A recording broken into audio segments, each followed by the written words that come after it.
Welcome to another episode of Search News You Can Use with me, Dr. Marie Haynes. I'm super excited about this episode because I get to talk to you all about Google's Disavow tool today. Link audits, manual actions, algorithmic suppressions. Trying to learn and understand these things is what got me into SEO and pulled me out of my career as a veterinarian. My very first paying SEO client was a business owner that asked me if I could help them remove a manual action for unnatural links back in 2012.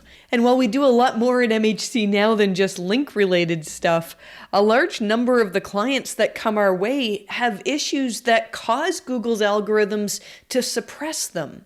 Some of our clients have come to us because they've had a manual action, commonly called Google Penalties, and some are suppressed algorithmically. And then a lot of the time, we have business owners coming to us saying that they feel they're penalized, and all of the things that they're trying to do to improve their SEO are just not working. A lot of these sites that think that they're dealing with either a Google penalty or an algorithmic suppression, I really think what's happening for them is that Google's algorithms are just evolving, and they're finding that some of your competitors actually have sites that are more helpful to searchers than your site is. So for several weeks now, I've been meeting with my site auditors at MHC that focus mostly on links and manual actions. Dylan and Andrew on my team are our experts in these areas, but all of the MHC team get extensive training on understanding link quality.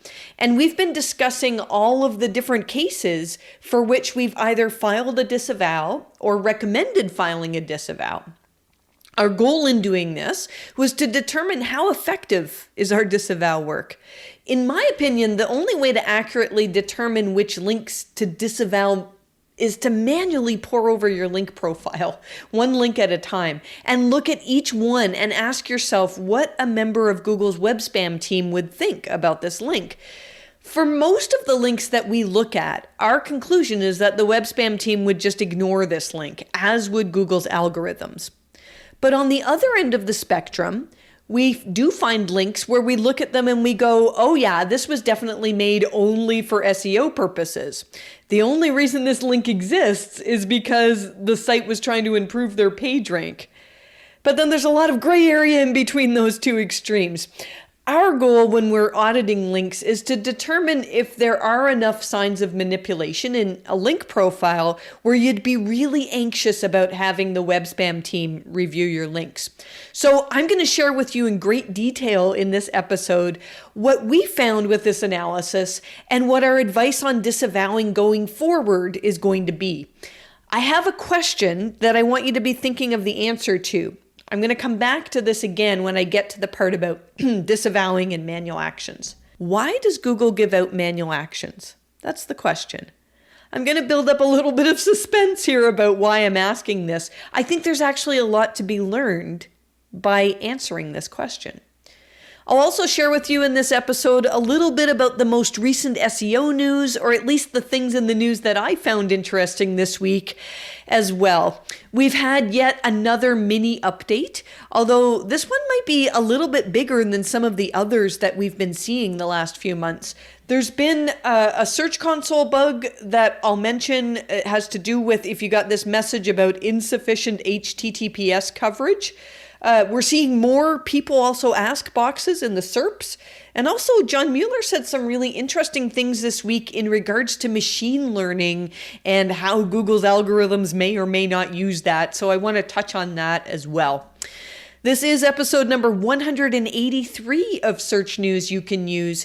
You can find the newsletter at mariehaynes.com/newsletter. And if you become a premium member of our community, which is $18 a month, each week you get about 5,000 words of content that goes along with podcast. It's meant to help improve your website in ways that Google will reward.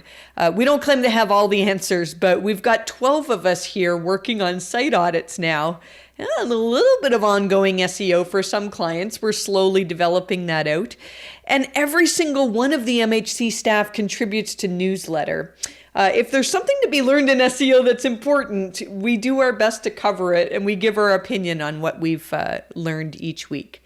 Okay, so let's start by talking about the most recent turbulence in Google's algorithms.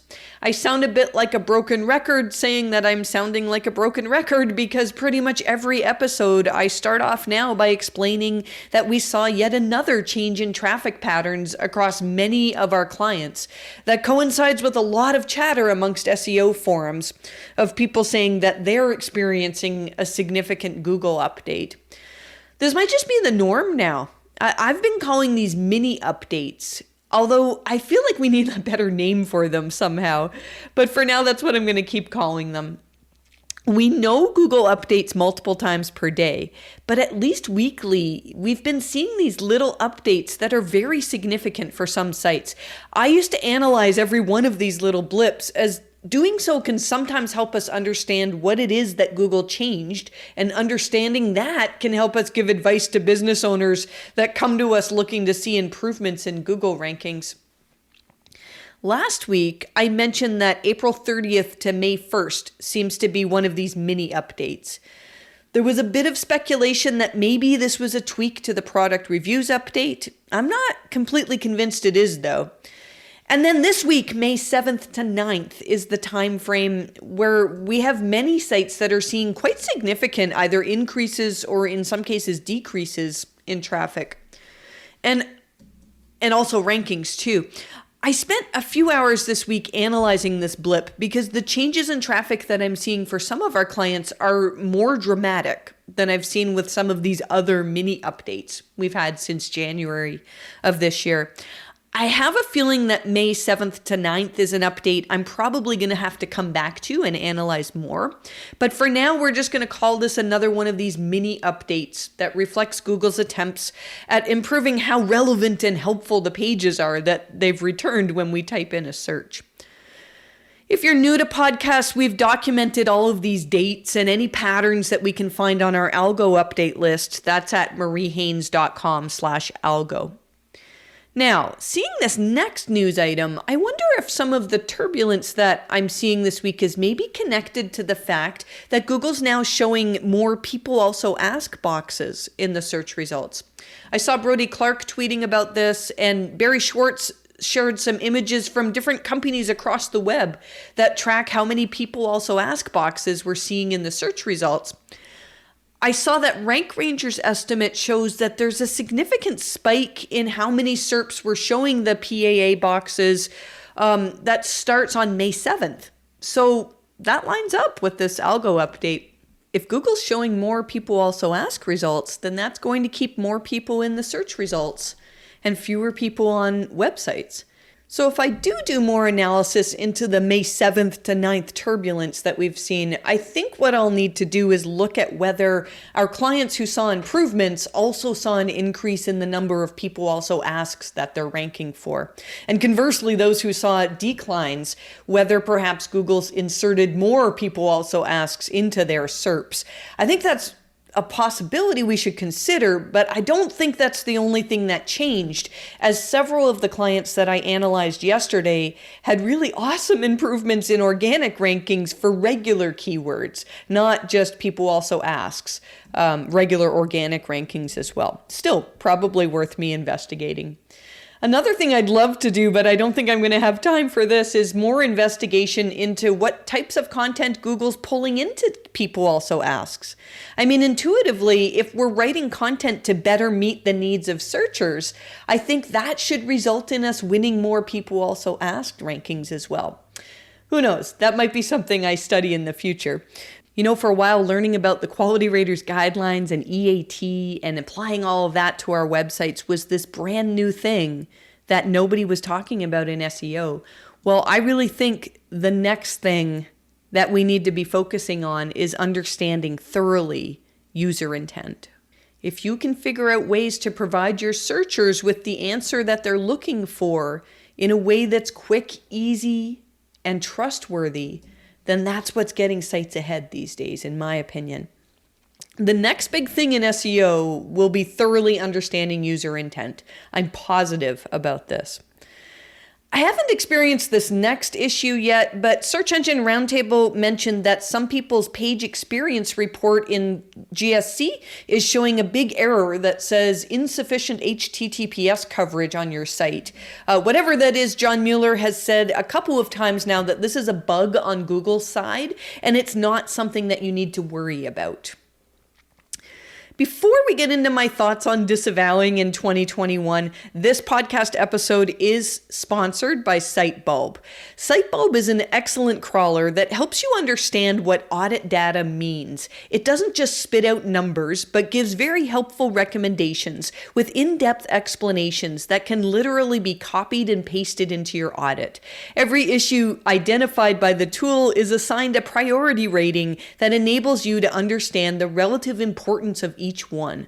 The tool also uses data visualization throughout audits, so you can use aggregated charts to quickly spot patterns and drill down to the granular data behind them. If you'd like to give SiteBulb a try for free, you can get a special extended trial license using the code SearchNews you can use at sitebulb.com/searchnews. All right, let's talk disavowing. I'm laughing right now because I like to dictate out a good number of the notes for podcast, and Google will never let me dictate the word disavow.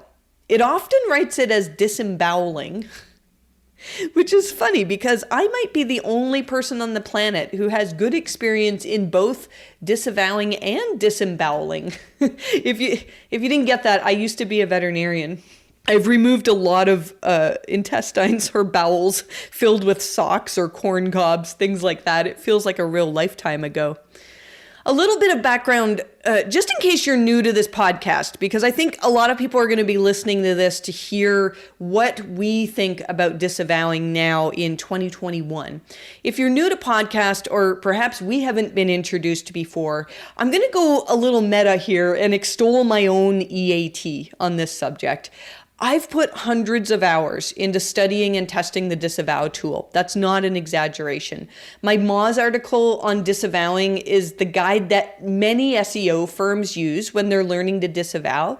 And I wrote a book on removing Google penalties that lots and lots of SEO agencies use. I've removed hundreds of Google penalties and have disavowed millions of links after a thorough manual link audit. I'm not a fan of automated link auditing tools. That's something I'm not going to talk about in this episode, but if you have questions about that, you can tweet at me and I can give you my thoughts there. But I'm not a fan of tools that tell you which links to disavow. My apologies if all of this seems braggy. I want to get across that I'm not just wildly theorizing with these recommendations here. Several years of my life were dedicated solely to helping businesses by using this tool. We do much more now, but for years, all I did in my career was deal with Google penalties. Well, that and raise two amazing children, with David. That's it. But links and disavow was everything to me. Google's disavow tool was given to us in October of 2012. This was 6 months after the original launch of the Penguin algorithm. It took us a while to finally realize that Penguin was mostly about link quality. And even then, the only recovery case that we saw, or at least the first one that I'm aware of, the only one I'm aware of with the first Penguin refresh, was a case that Ross Hudgens shared on Moz's blog. It was a site called wpmu.org, and it was hit really hard by the Penguin update. And they felt, probably correctly, that much of this was caused by the fact that they had many website themes that they produced for others to use. And those themes contained keyword-anchored links that would point back to their own website. Because this site had some control over these templates, and I think it might have been in plugins as well, it was easy for them to just remove these links. Now, they did other things as well. But Ross's conclusion, and I agree with him, is that removing these manipulative links made the website look better for the next time that the Penguin algorithm ran. And it looks like they removed enough of them that Google removed a Penguin suppression that was impacting the site's ability to rank. They did really well with the first Penguin refresh. I remember that post came out in the end of May in 2012. And in the forums that I was active in SEO in this time, this article caused a lot of fear and frustration because most of the sites that were impacted by Penguin did not have control over the links that they'd made. If you spent the last few years building links in low-quality directories and super low-quality article publishing sites and blog comments, and then you saw a massive decline in rankings with Penguin, it's not like you could super easily just get those links removed. Maybe in the directories, but we had case after case where we would try to find the passwords to the directories, and we'd send out emails to get links removed, and it was very, very challenging. For manual action sites that I had at the time, this was exactly the kind of link that Google was flagging in these manual actions. And I had a whole process in which I would find contact information for all of these sites that were linking out with low quality links. And then I'd reach out to them to ask them to either remove or no follow those links. At first, a lot of these site owners were quite happy to comply. I'd say on average, when I first started doing link removals, and there were whole companies that got formed where all they did was get links removed for penalized sites. There were that many penalties at the time on the web. When I first started doing this, I'd get maybe 10 to 15% of these spammy links removed. And that was really good. And this was after spending hundreds of hours emailing and responding to angry emails from site owners who'd argue with me that no, this link is natural and you shouldn't do this and Google's using you. But that still meant that for some sites, despite knowing what the problem was, there was no way to get rid of it because we couldn't get rid of all of these unnatural links pointing to the website. So in October of 2012, Google introduced this tool that they called the Disavow tool.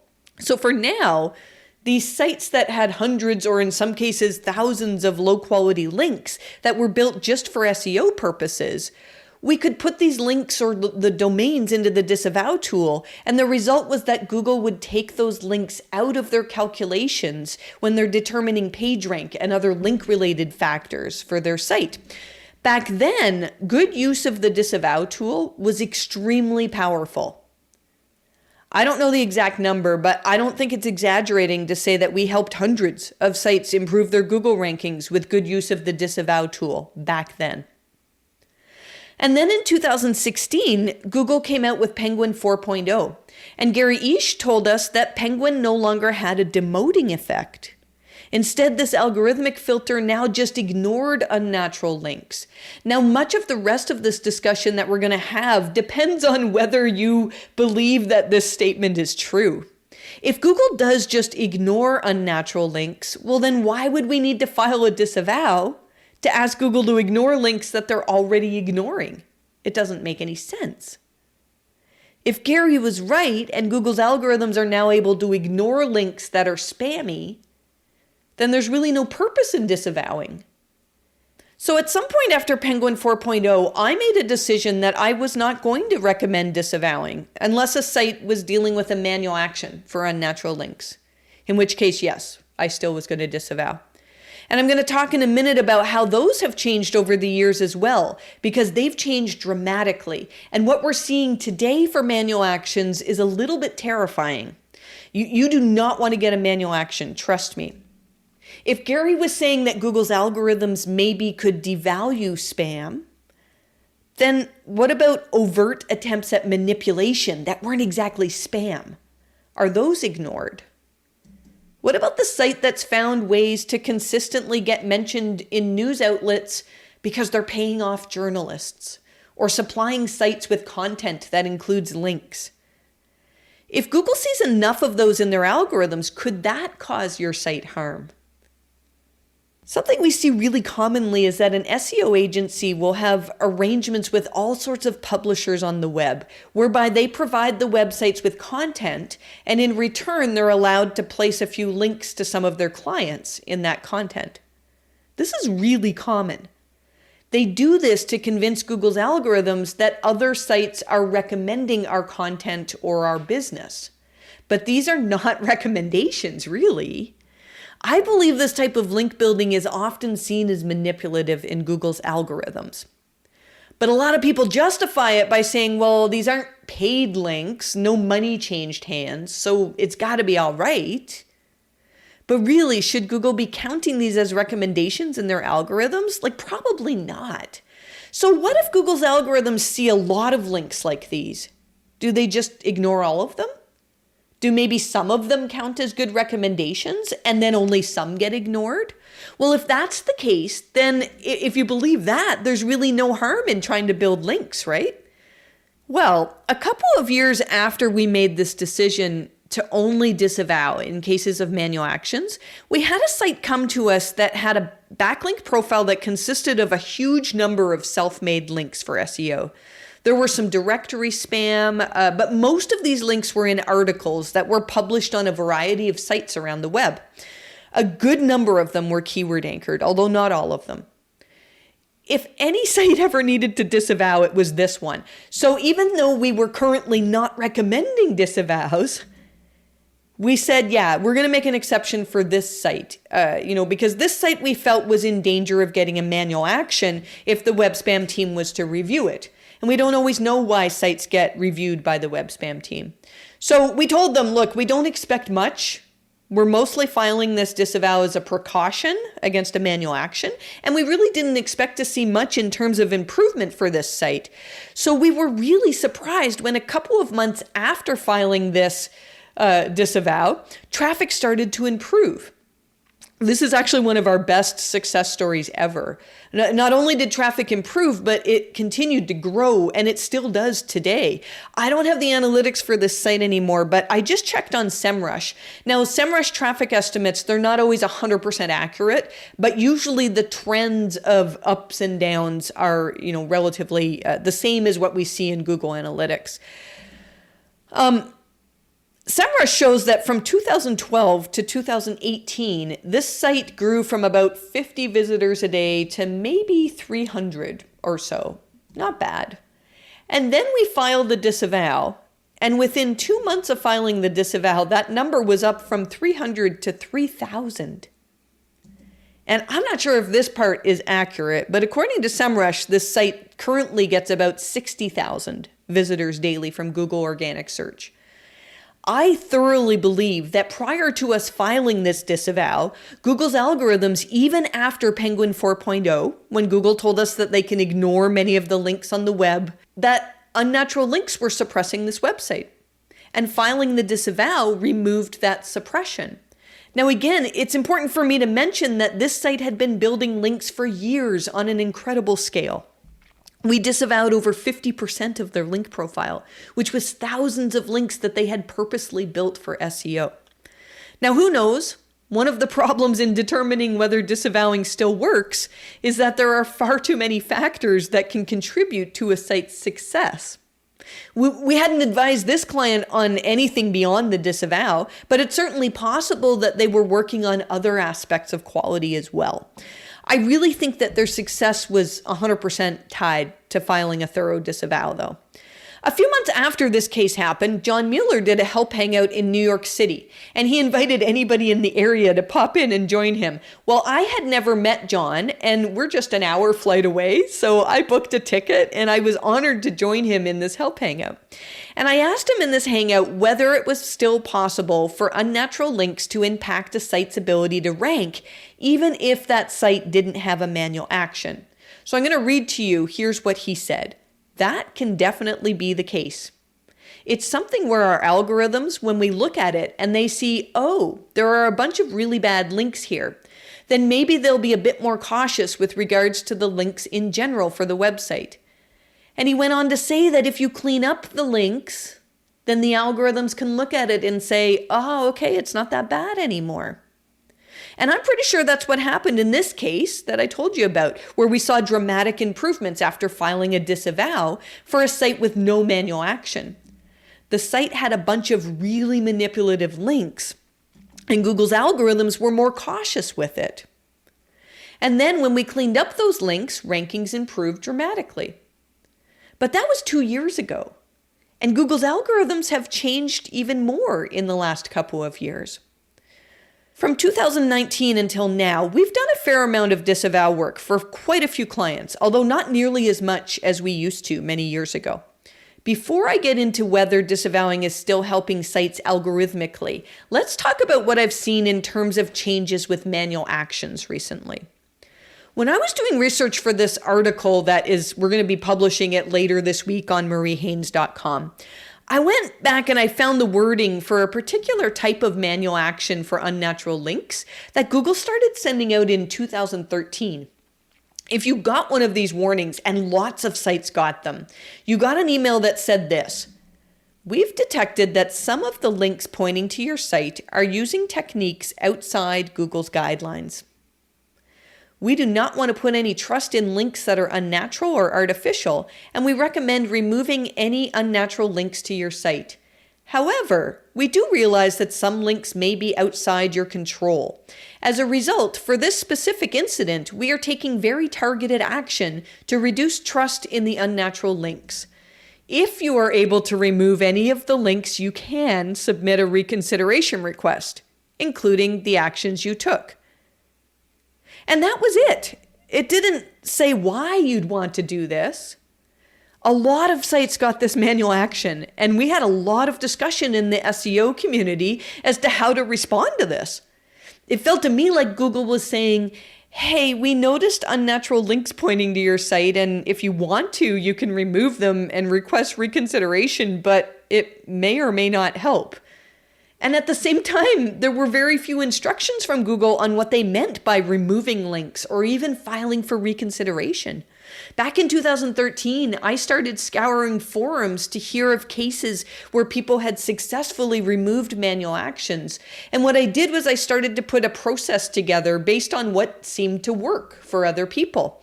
I wrote a book, which many SEO companies still use to this day, that helps them to get manual actions removed. I'll link to that in the description. If we updated it just last year, so still very, very valid for today, even though I wrote it many years ago. But there's so much confusion back in 2013 because it's not an easy task to get a manual action removed. It's not something you do just for fun, especially these new confusing warnings in 2013. When Google said, "Yeah, you might as well file a reconsideration request," this is kind of like the IRS sending you a warning saying, "Hey, we're not really auditing you, but we noticed a bunch of sketchy stuff in your income recently, and if you'd like to, you could act as if you're being audited." It felt the same as that to me. At that time, I had so much demand for helping businesses remove these manual actions that I kept raising my prices, and I kept trying to find as many people as I could to refer business to. At one point, I was incredibly stressed with all this business. I went from being a veterinarian who was on bed rest during pregnancy, just kind of figuring out Google, to a very sought after penalty remover, and it was insane. I had one company reach out to me and want to hire me, and my standard response was to refer new business to friends of mine whom I'd trained to remove manual actions. I taught my neighbor across the street how to audit links, and she's still got clients to this day who do regular link audits with her.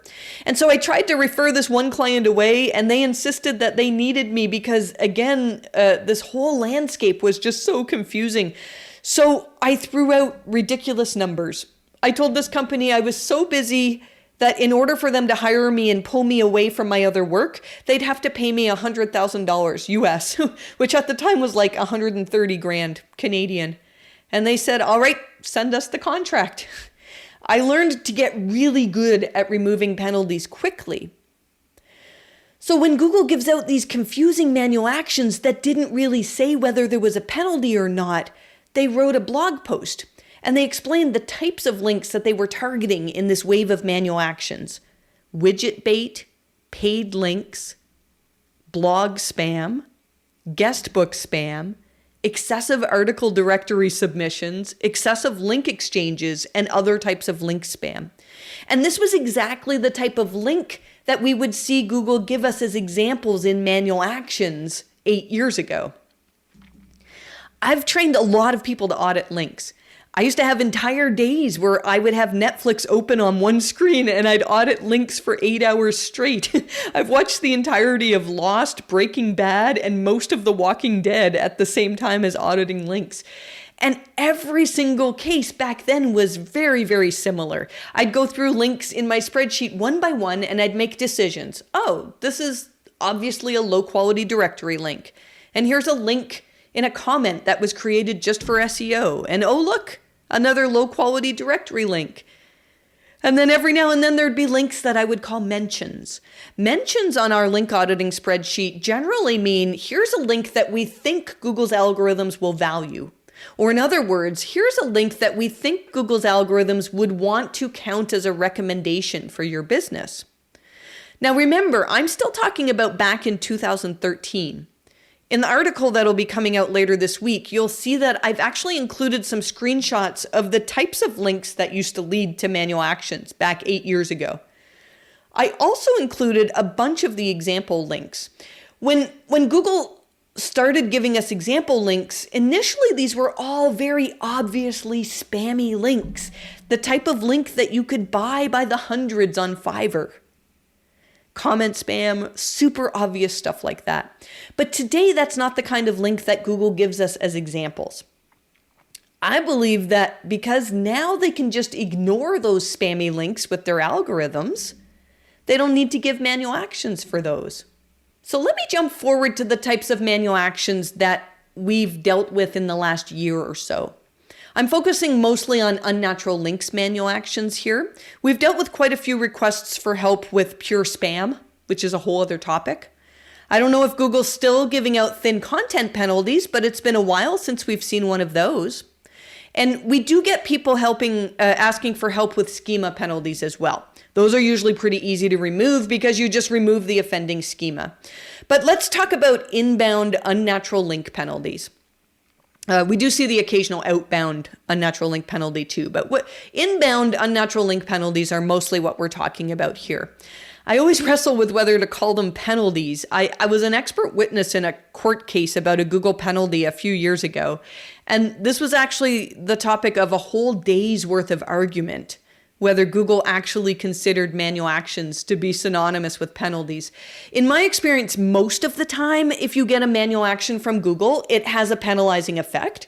So I'm fine with people calling it a penalty as well. What I think you'll find really interesting is the type of example link that Google gives us with failed reconsideration requests today. Years ago, we could commonly get manual actions removed on the first or second try because it was really obvious, at least to me, which links were low quality directory links and the widget bait and the super obvious links that were made just for SEO reasons. Today, the manual actions that we're dealing with take months and even years to resolve. And often determining which links to disavow is challenging.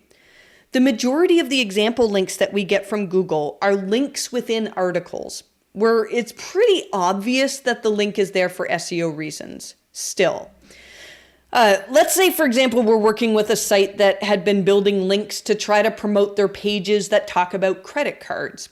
It's still pretty common for us to get example unnatural links that are articles about something related to credit cards and then link back to our client, and the anchor text is usually something like apply for a credit card or even just credit cards.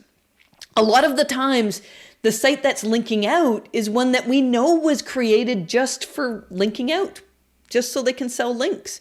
It could be a private blog network or even a mom blog. But if you look around the site, it's pretty obvious that they've been linking out unnaturally. When we get this type of link, anybody on my team, even my most junior employee, would be very easily able to recognize that this is an unnatural link. And yet some people are still building links like this. I saw several Reddit discussions this week where people were saying that all you need to do to rank is just start guest blogging. I've talked a lot in past episodes about how I feel that Google's getting better at determining which links are actually recommendations, because that's why they count links. It's because if a lot of people are linking to a page on the web, it's probably worth recommending to other people as well. But this next part is the part that's a little bit terrifying, especially if you've been building links in ways that are generally recognized as white hat by SEOs. I'm not saying that all link building goes against Google's guidelines, but link building at scale often does. I'm going to share with you some of the types of example links that we've received recently with failed reconsideration requests. But keep in mind that for each of these sites, the scale of link building that they've done is huge.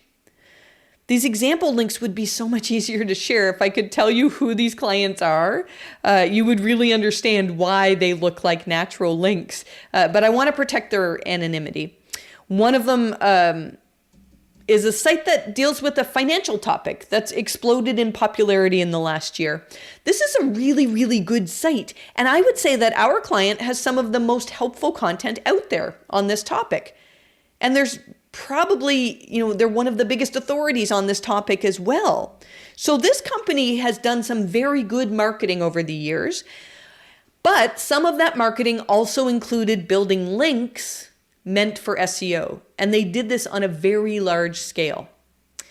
If you looked at any one of the links that Google gave us as examples, because they have an unnatural links penalty, you would think that Google had lost their minds. One example link that they gave us was one that came from a scraped version of a Medium post. So our client wrote a blog post and published it on Medium and linked back to their site. But that's okay because Medium has no followed links, and there's nothing against Google's guidelines in doing that. Yet this Medium post was scraped several times.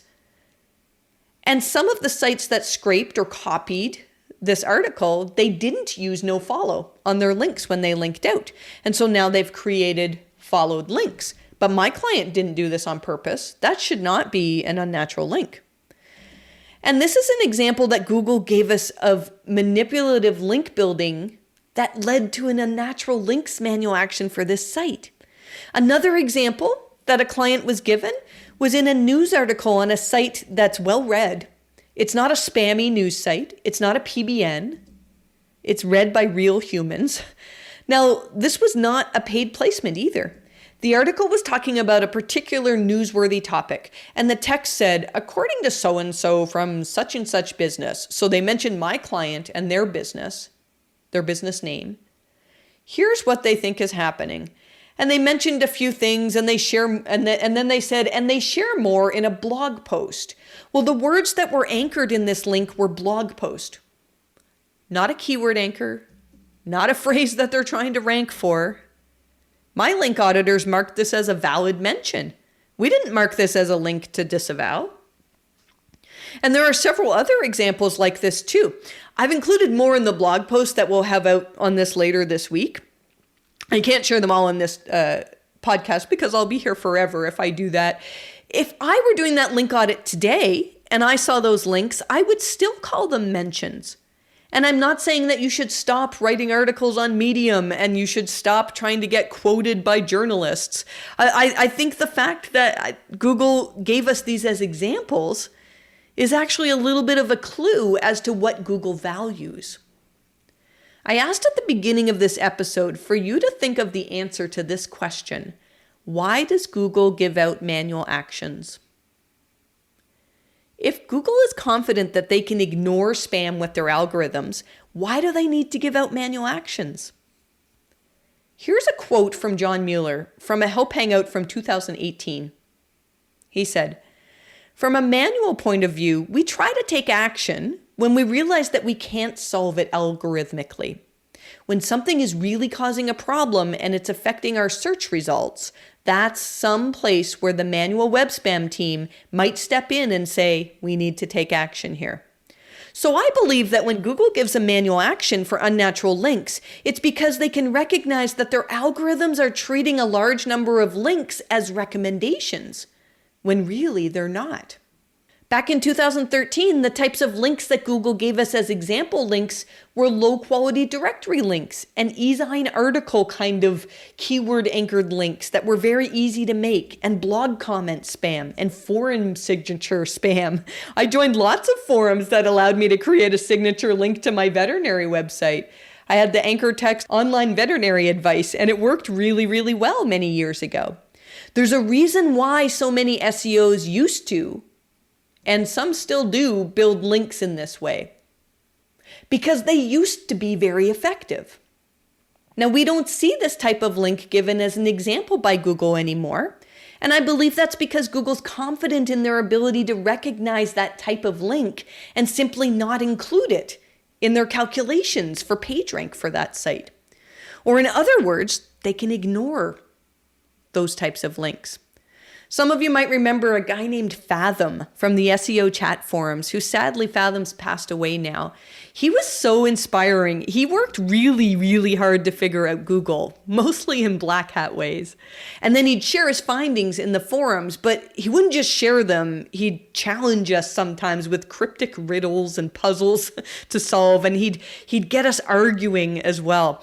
Well, quite a few well-known successful people in our industry learned and argued with Fathom. I'm thinking right now of Nick Leroy, who's an excellent technical SEO. We send work to him now. Joel Kletke, who escaped SEO and runs several companies now that offer copywriting and testimonial building. We were all newbies at the time. Well, Fathom taught us how to find and buy expired domains and create a private blog network. I don't think I've shared this before, but for a little while, I wrote articles for Fathom, and in return, he included links pointing to some of my websites. I've since disavowed those links. I'm actually glad that I did this. I don't do a whole lot of black hat type link building, but I'm glad I did it because it gave me insight into the different ways that people would build links. And then I would often see this type of thing come up as examples in reconsideration requests that I was handling. Well, when I first started getting these links from Fathom's blog network, some of them were very powerful. And then over time, they just stopped working. At least that was my experience.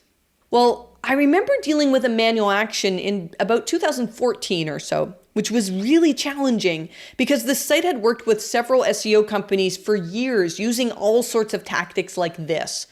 Many of the example links we got at the time were networks of private blog networks, also free host sites. This business had built blog networks on sites like Weebly and WordPress and Blogspot and hundreds of others, and they were very, very hard to find. It was such a hard penalty to remove. Well, why did this site spend hundreds of hours and who knows how much money building this network? Because back then, for a while, before getting the penalty, that type of link used to work really well. And why did Google give us those examples of unnatural links? To be cleaned up in our next reconsideration request? I believe it's because that type of link at that point was still working. In some cases, Google couldn't algorithmically figure out whether these were natural mentions that should be counted as recommendations, or whether they were just spam. And that's why they had to give a manual action to this site. But we don't get that kind of link as example links today. So I think it's pretty telling that many of the types of links that Google gives us as examples today are links that any one of us would look at and consider good white hat links. If you could see me in my little office above my garage right now, you'd see that I'm doing air quotes around white hat. I think that most people who are creating links that call them white hat, you're still creating your own recommendations for yourself or for your clients. So unless you're finding ways to earn links and get people who really matter to be mentioning you and to want to recommend you without being incentivized to do so, then my guess is you're probably building links that Google does not want to count. Now, I don't think that most of you who are link building are actually going to get a manual action. I wish I could communicate better the scale of link building that's been done by sites that get manual actions today, at least the ones that we see. I mean, it's possible that now we've been doing this for a while, we tend to see the worst of the worst cases, but every manual action we've dealt with for the last couple of years has been very challenging. And I used to be able to get manual actions removed very fast. It should be getting faster and easier with more experience, and it's not. So here's my answer to why does Google give out manual actions. This is based on many years of experience. I'd say that most, if not all, manual actions for unnatural links are given to sites that have done link building that many SEOs would call white hat, but have done it on a massive scale so large that Google's algorithms are not comfortable trusting any of the links pointing to the site. So the next question to ask then is what to do in regards to disavowing if you've done some link building, but maybe not on a massive scale. Let's say you hired an SEO company for 6 months and you've got a small handful of what my link auditors would call articles for SEO. Or perhaps you haven't built a link in years, but a few years ago you had a private blog network built for you. Should you disavow? What if you've guest posted here and there? We looked back at sites that we disavowed for, and we did find a few cases in which every time we filed the disavow, there was a traffic increase a few days to maybe up to 2 months later, which seems to be our experience over the years. I think this could be connected to Google running periodic refreshes of some type of a link algorithm, and how long it takes for us to see improvement depends on when one of these updates happen. But who knows? Penguin's supposed to be real time now. But there are other algorithms that Google uses for links as well. All we know is that sometimes we still do see improvements after filing a disavow. The problem is, though, that we are rarely doing just that. We work really hard to find as many areas as we can to improve site quality, and so it's rare that we find a site where the only issue that we're dealing with is auditing their links and filing a disavow. So if we see improvements, it could be the disavow, it could be something else. One of the sites that's seen really nice improvements after each disavow is also in a niche that has become very popular during the pandemic. And so it's hard to say whether the improvements we're seeing are because of our disavowing, or perhaps they're just getting more traffic and they're also continually improving their website in other ways. So yes, I do feel that we've seen improvement algorithmically in rankings after filing disavows. But here's something important to know. Each of those sites that we've disavowed for were sites that had backlink profiles that we felt were worthy of a manual action. These were all sites with massive attempts at manipulation of Google's algorithms. So I do believe John when he says that there are algorithms Google has that can essentially say, oh, well, we're ignoring a lot of links pointing to this site, and we're not sure we can trust this link profile at all. I think that if you've been really overdoing it in terms of link building of any kind, Google's algorithms can detect that. And for the really tough cases, they might slap on some type of algorithmic suppression on the site. So yes, we still do disavow, but only for sites with link profiles that are horrendously manipulative. Most sites, including sites that have done some degree of link building, likely will not benefit from filing a disavow, in my opinion. If you've been building links that Google's algorithms do not want to consider as recommendations, I think what's most likely is that Google just ignores a good number, if not all of these. Again, manual actions and also algorithmic suppressions are reserved for cases where the scale of the link problem is so large that Google feels that they just can't ignore this all algorithmically. The other issue I should just briefly mention here is negative SEO. I get asked several times a week whether sites should disavow if you see a sudden onslaught of negative SEO. You know, I've been talking about disavowing quite a while, and this is becoming a really long episode, so I'm going to leave the topic of negative SEO to another day, because I could probably speak for the entire episode on that as well.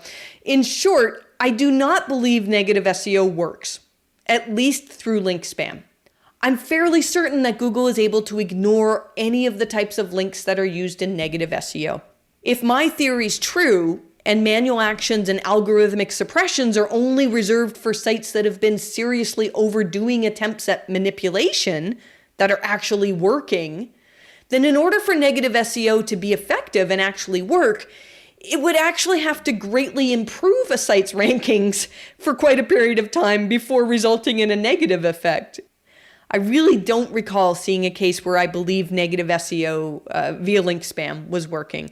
We have one client right now who has a manual action who believes that a competitor is pointing unnatural links at them in the form of negative SEO. Now, this started happening after they already had received a manual action, and they say that each time this happens, their rankings are getting worse and worse. I think it's conceivably possible that when you have a manual action, adding more fuel to the fire could make things worse. But I also think that there's a lot of sites right now that are seeing declining rankings as Google figures out language I really feel like they're figuring out which links to count as recommendations, and they're figuring out which content is actually the most valuable. And a lot of sites that think they're losing rankings and traffic because of negative SEO are actually losing rankings and traffic because they're not as good as their competitors. And Google's now figuring this out. If you're interested in me talking more about negative SEO, feel free to tweet at me. I'm Marie_Haynes. The one without the underscore on Twitter is an author of erotic romance novels. I want to meet her one day. Years ago, I was all set to pay her several $1,000s for the domain name mariehaynes.com, and then she let it expire. Maybe I shouldn't tell her that story. Anyhow, that's not me. I'm the one with the underscore that talks about SEO. Not nearly as exciting. If enough people are interested, I'll do a whole podcast episode on my thoughts on negative SEO. I could talk for a long time on that. Let me sum up my recommendations for disavowing at this point. If you currently have a manual action for unnatural links, then yes, you need to use the disavow tool. You should also be trying to get links removed from the web, as this can sometimes help speed up the process of getting a manual action removed. The other sites that we recommend disavowing for are sites that don't have a manual action, but have loads and loads of links that are created for SEO purposes only. I recognize that some of you are probably not sure whether that's you or not. If you're really on the fence as to whether disavowing could help you, you can reach out to my team at help@mariehaynes.com. We do offer a plan that we call a link overview, in which one of my link auditors will look at your link profile and give our opinion on whether or not a full link audit is likely to help. As much as I'd love to do more link auditing, most of the time, though, our recommendation is that filing a disavow would not be worth the money spent. If you've built some links in the past, you probably don't need to disavow, but I wouldn't recommend building easy to obtain links in the future. I was going to share some more in this episode on something that John Mueller said this week that hints that Google's algorithms might be using machine learning to adjust ranking factors. I'm going to leave that out for newsletter readers to read now because this has been a very, very long episode.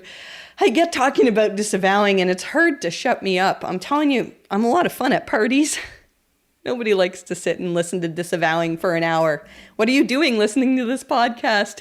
If you are, I greatly appreciate you. All right, folks, it's a beautiful day. I'm going outside to try to get in some sun and maybe a little bit of exercise. As always, you can find the newsletter version of this episode at mariehaynes.com/newsletter. If you enjoyed this podcast, I'd love for you to give me a like or a thumbs up and hit the subscribe button so I can babble at you every week as I learn more about what it is that Google likes in websites. If you're interested in hiring my team to review your website, we do have a little bit of a waiting list, but you can inquire about our prices and availability again at help@mariehaynes.com. Thanks so much for listening, and I wish you the best of luck with your rankings.